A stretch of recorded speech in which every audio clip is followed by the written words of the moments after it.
أنا من محبين الفول السوداني، فقررت أعمل هي الوصفة أنا وياكم.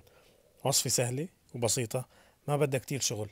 راح نبتدي بثلاث أكواب من الحليب، وكوب من السكر أو ثلاث أرباع الكوب صراحة، وثلاث معالق من النشا، وثلاث معالق من زبدة الفول السوداني، ونحركهم كتير منيح مع بعض. بعدين راح نرفعهم على النار ونحرك 10 دقائق، ربع ساعة بالكتير، تقريبا 10 دقائق راح نحصل على هذا القوام الجميل.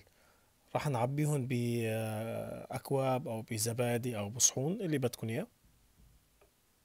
وبعدين يا أصدقائي، بعد ما يبردوا شوي راح ننزل عليهم بسيرب شوكولاتة أو سيرب كراميل اللي بدكن إياه، أو تاكلوهم هيك يعني من غير أي سيرب براحتكن.